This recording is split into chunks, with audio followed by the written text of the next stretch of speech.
Si tu n'as toujours pas de mentor pour te guider et te permettre d'avancer plus vite, sache que tu vas très bien galérer. Dans cette vidéo, je vais te révéler les clés pour attirer un mentor exceptionnel et qui pourra te faire passer au niveau supérieur. L'académie est un vrai labyrinthe et ceux qui réussissent ont la particularité qu'ils ont toujours quelqu'un derrière eux qui a déjà emprunté ce labyrinthe-là et qui les fait éviter les pièges et le temps perdu. Un mentor, c'est celui-là ou celle-là qui te donne des conseils, non pas comme un enseignant, non pas comme un superviseur, mais quelqu'un qui se connecte à ton histoire, à ta vision et qui est là pour te pousser, pour te challenger, pour te questionner, mais aussi pour te guider. Il te montre même parfois des chemins que tu n'aurais jamais envisagés. Et les mentors, ils savent également déceler en toi ce que toi-même tu es incapable de voir. Ils savent voir ta destinée même plus que toi-même. Et forcément, en le faisant, il te fait donc gagner du temps parce que au lieu d'échouer pour apprendre la leçon, tu apprendras la leçon de quelqu'un qui a déjà échoué à ta place et qui sait ce que c'est que de se débattre tout seul. Je parle beaucoup des mentors dans mes vidéos parce que j'ai expérimenté l'impact des mentors dans ma vie. Lorsque j'ai fini mon PhD, j'ai fait 2 années consécutives durant lesquelles j'essayais de gagner des financements étant au Cameroun. Et durant ces 2 années-là, je n'ai pas fait que attendre le financement. Je postulais de manière intensive et agressive pour gagner des fonds. Et là, ça allait dans les 7 à 10 fois l'année. Mais tout, j'avais toujours le même outcome négatif. Mais il m'a fallu d'un seul mentor qui m'accorde 30 minutes de son temps pour que je postule à un projet pour gagner en moins de 6 mois. Je dis bien moins de 6 mois. Alors moi, j'ai vraiment perçu l'impact du mentorat, non pas seulement avec ce mentor-là en 2020, mais également avec d'autres mentors que j'ai continué à chercher parce qu'on ne s'arrête pas avec un mentor, il faut en avoir plusieurs. Donc, j'en ai eu plusieurs et chacun des mentors a eu un impact significatif dans ma vie et forcément dans mon accélération, dans mon ascension et dans ma progression académique. Tous ceux qui réussissent ont un mentor, qu'ils soient professeurs, qu'ils soient très jeunes, qu'ils soient mid-carrière, chercheurs, ils ont des mentors devant eux qui ont suivi le chemin. Et ceux qui sont à ton niveau, qui réussissent plus vite que toi, sache qu'ils ont également un mentor. Et si toi, tu veux compétir avec les gens de ton palier, si tu es un postdoc ou un étudiant PhD, tu dois avoir des mentors qui te guident dans ta carrière à ton niveau également. Comment est-ce que tu peux donc faire pour attirer un mentor? Mais comment est-ce que tu peux donc faire pour attirer un excellent mentor? Un mentor excellent, il ne match qu'avec les mentees de qualité. Le secret pour toi, c'est de devenir un mentee de qualité. Pour avoir un mentor exceptionnel, tu dois devenir un mentee exceptionnel. Et moi, je résume le mentee de qualité en un acronyme que j'ai appelé SAVE. Service, Authenticity, authenticité, vision, valeur, énergie. Le mentee doit savoir rendre service. Il doit savoir offrir de la valeur. Si tu es un mentee, tu attends que ton mentor te donne tout sans rien lui donner en retour, difficilement tu vas trouver un mentor d'excellence. Difficilement parce que c'est une relation à deux sens. Ce n'est pas une relation à un sens où toi tu puises chez l'autre. Parce que souviens-toi que ce mentor-là le fait au détriment de sa famille, au détriment de son bien-être. Donc, si tu veux que le mentor t'aide, il faut qu'il ait aussi quelque chose en retour. Et pour cela, tu ne sais pas ce dont tu as besoin.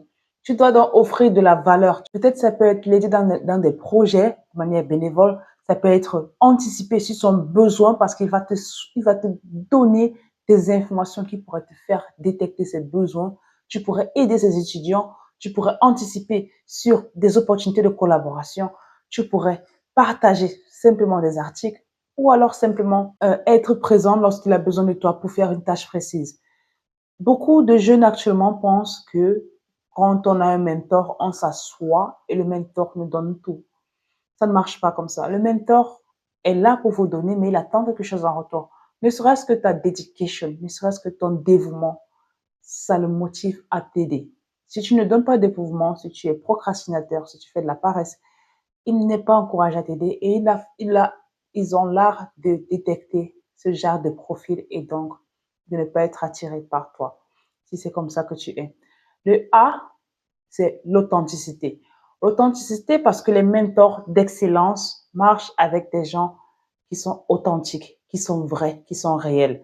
Tu dois reconnaître tes limites, tes faiblesses, tes manquements, tes forces. Les mentors aiment connaître des gens qui sont alignés avec eux-mêmes. Des gens qui sont authentiques, qui sont intègres. Si tu n'es pas intègre, si tu n'es pas humble, sache que tout cela se reflète dans tes prises de parole et les mentors n'aiment pas des gens qui ne sont pas authentiques. Une fois qu'on décèle un semblant, un seul semblant, un soupçon de manque d'authenticité ou d'absence de loyauté ou d'intégrité, alors la relation s'extompe à jamais. Elle se ferme à jamais. Ça peut même aller plus loin que ça. Il peut même réussir à dire partout que tu n'es pas loyal, que tu n'es pas fiable. Donc, les mentors aiment des gens authentiques, intègres et honnêtes. Le troisième élément, c'est la vision. Les mentors veulent investir leur temps dans quelqu'un qui sait où il veut aller, dans quelqu'un qui a une vision claire et des objectifs précis à atteindre. Pourquoi? Parce qu'en ayant une vision claire, des objectifs, ils savent à quel point, à quel moment t'aider, te conseiller et à comment est-ce que la relation va se dérouler.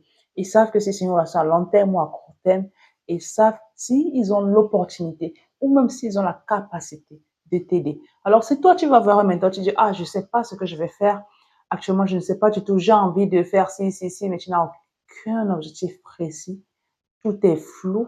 Tu ne vas pas avoir de bons mentors. Tu vas avoir des gens qui t'aident comme ça, minimum, mais qui ne seront pas d'excellents mentors. Donc, tu ferais mieux d'abord de visualiser ce que tu veux faire, de clarifier en toi ton purpose, ton why, et de mettre des objectifs en place à court terme, à moyen terme et à long terme. Et en fonction de ça, tu pourras donc ressentir ou alors exprimer cela à ton mentor ou à des contacts, à des connaissances qui voudront bien t'aider à arriver plus vite à tes objectifs. Et le deuxième V, ce sont les valeurs. Il faut avoir de bonnes valeurs. Quand tu as un mentor ou alors si tu veux avoir un mentor, tu dois faire preuve d'intelligence émotionnelle très forte. Lorsque tu interagis avec les gens, lorsque tu réagis dans des groupes, dans des conférences, sache que tu es jugé. Sache que tout est pris en compte. Il y a toujours une personne qui te voit. Alors, si tu n'as pas de bonnes valeurs, si tu ne fais pas preuve d'intelligence émotionnelle dans tes relations humaines, alors tu auras peu de chances qu'un bon mentor, qu'un excellent mentor soit attiré par toi, soit attiré par ta progression. Pourquoi? Parce qu'être capable de bien communiquer, d'écouter, de comprendre les autres, c'est quelque chose que les mentors décèlent, ont besoin pour leur permettre de ne pas perdre leur temps.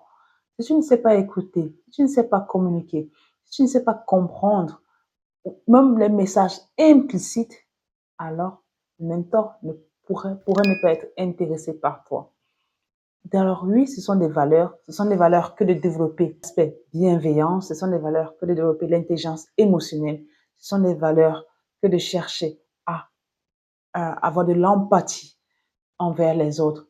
Et eux, enfin, c'est l'énergie. L'énergie que tu dégages au mentor peut lui dire oui, celui-là, je pense on va travailler, ou alors non, ce n'est pas possible parce que il est trop paresseux ou alors il a une énergie négative. Parce qu'il faut savoir qu'il y a des gens qui sont négativores dans l'âme. Oui, il y a des gens qui sont négativores dans l'âme. Si c'est ton cas aujourd'hui, si tu as toujours des paroles très péjoratives, très négatives et toujours en train de te plaindre, sache que les mentors n'aiment pas ça. Ils aiment les mentis qui sont resourceful. Ils aiment les mentis qui sont capables de trouver des solutions, même là où il n'y en a pas. Ils aiment des mentis qui dégagent de l'énergie et de l'énergie positive pour résoudre les problèmes, pour atteindre leurs objectifs. Ça veut dire qu'ils aiment également les mentis qui donnent plus que ce qu'il en faut.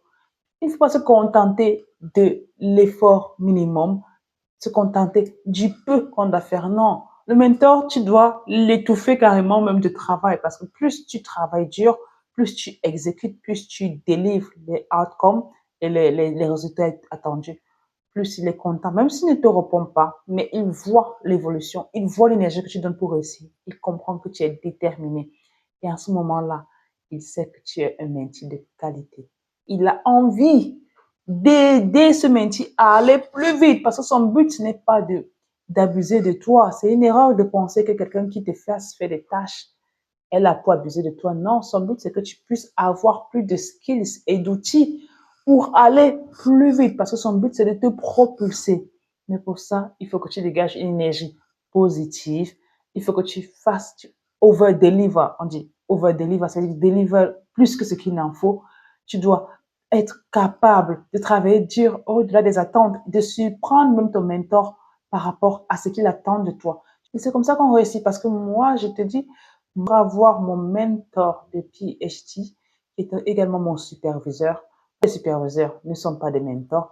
Moi, j'ai cette chance que mon PhD supervisor était également un mentor. Pour l'impressionner, pour montrer que j'étais quelqu'un d'excellent et d'exceptionnel, j'avais fait 3 protocoles de recherche en moins d'1 mois. On n'entendait qu'un seul. Qu'un seul. J'en ai fait 3. Et le 3 là, c'était suffisant pour qu'elle me prenne comme mentee et me donne tout ce dont j'avais besoin pour réussir et réussir très, très vite, dans les meilleures conditions que ce soit. Donc, si tu es à présent là, tu cherches un mentor et tu te dis que tu vas rester à procrastiner. Tu te dis que tu vas rester à l'attendre qu'il vienne. Tu te dis que celui qui t'ouvre la porte pour faire un stage abuse de toi parce que tu estimes qu'on doit te donner forcément de l'argent, parce que tu estimes que tu travailles beaucoup trop, sache que tu commets une erreur. Parce que tu veux avancer très vite. Je ne suis pas en train de dire qu'on ne doit pas donner des compensations ou des salaires aux gens. Je suis en train de dire que parfois, il y a des efforts qu'on fournit qui n'ont rien à voir avec la compensation financière, mais qui sont compensés de manière intellectuelle. Il y a des efforts qu'on fournit qui restent en nous et qui nous font grandir fois 10 ans. Il faut bien délimiter ce qu'on appelle plus-value. Et la plus-value, par moment, elle est intellectuelle, elle est psychologique, elle est dans le réseau et non forcément dans les commissions, dans les perdièmes.